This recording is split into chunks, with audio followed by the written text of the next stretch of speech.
नमस्कार, स्वागत आहे तुमचं माझ्या यूट्यूब चॅनलमध्ये, ज्याचं नाव आहे स्वामी भक्ती मराठी.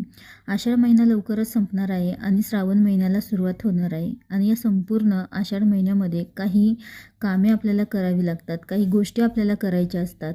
तर त्या कोणत्या गोष्टी आपल्याला या आषाढ महिन्यामध्ये करायच्या असतात, तर याबद्दलचीच संपूर्ण माहिती आपण या व्हिडिओमध्ये बघणार आहोत. तर व्हिडिओ स्किप न करता संपूर्ण बघा आणि जे कोणी नवीन असेल या चॅनलवरती तर सबस्क्राईब करा. तर बघा, आषाढ महिना सुरू झाला की अनेक सणांना सुरुवात होते. गुरुपौर्णिमा येते, गुप्त नवरात्र देखील येते. तर बघा, आपण गुप्त नवरात्र साजरी करत नाही, आपण फक्त शारदीय नवरात्री आणि चैत्र नवरात्री ही साजरी करत असतो. गुप्त नवरात्री आपण साजरी करत नाही. तर या आषाढ महिन्यामध्ये गुप्त नवरात्री ही होऊन गेली आणि आपल्याकडनं कुलदेवीची सेवा, मान सन्मान तिचा करायचा असतो. तर या संपूर्ण आषाढ महिन्यामध्ये आखाड देखील तळायचा असतो, म्हणजेच तळून देवीला नैवेद्य दाखवायचा असतो. या संपूर्ण आषाढ महिन्यामध्ये आपल्याला आपल्या कुलदेवीच्या मूळ पीठावर जाऊन देवीचा मानपान करायचा असतो आणि बरेच लोक ते करतात देखील. आणि तुमच्याकडून जर ते शक्य झालं नसेल तर तुमच्या जवळपास देवीचं, तुमच्या कुलदेवीचं जर मंदिर असेल तर त्या ठिकाणी जाऊन देखील तुम्ही देवीचा मानपान करू शकता, तिची ओटी भरू शकता. त्यासोबतच एखादी सवाष्ण स्त्री घरी बोलावून तिचा देखील मानपान करू शकता तुम्ही, तिची ओटी भरू शकता, तिला जीव घालू शकता.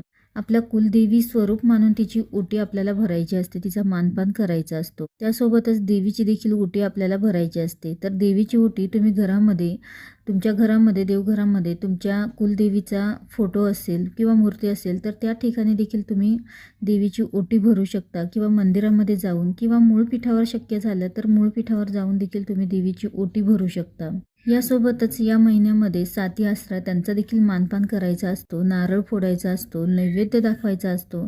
तसेच हा महिना मर्याईचा महिना असं देखील मानला जातो. तसेच या संपूर्ण आषाढ महिन्यामध्ये घरामध्ये जे लेकरं आहे तर त्यांना सुखामध्ये राहण्यासाठी या महिन्यामध्ये झरी आणि मर्याईचा मानपान आपल्याला करायचा असतो. तुमच्याकडे जर तो करत असेल तर तो देखील तुम्ही करू शकता, आणि तुमची इच्छा असेल तर तुम्ही देखील करू शकता.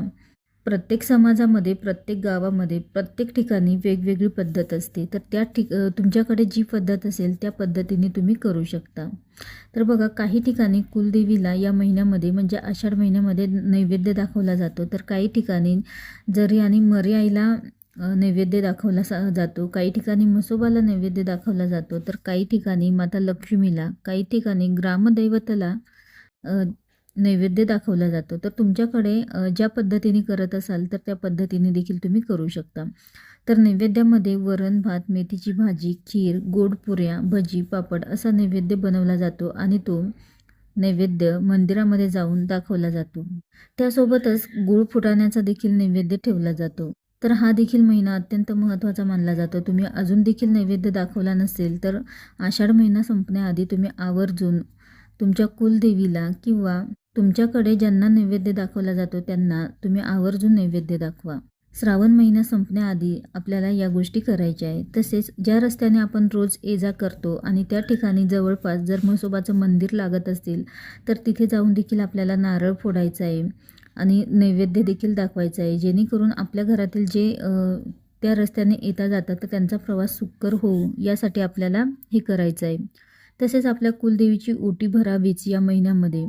आवर्जून तुम्ही आपल्या कुलदेवीची ओटी भरा, घरामध्ये भरा, मंदिरात भरा, किंवा मूळ ठिकाणी जाऊन देखील तुम्ही भरू शकता. कुलदेवीचा मानपान, कुळाचार हा करायला अजिबात आपल्याला या महिन्यामध्ये विसरायचं नाही. काहीच नाही, फक्त आपल्याला खणा नारळाने ओटी भरली तरीही चालेल. त्यामध्ये एक तुम्ही ब्लाऊज पीस, नारळ आणि जे ओटीचं बाकीचं साहित्य असतं ते देखील तुम्ही ठेवलं तरीही चालेल. पण आवर्जून या महिन्यामध्ये आपल्या कुलदेवीची ओटी ही भरा. तर आवर्जून या आषाढ महिना संपण्याआधी तुम्ही कुलदेवीची ओटी आवर्जून तुमच्या घरामध्ये किंवा मंदिरामध्ये जाऊन तुम्ही भरा.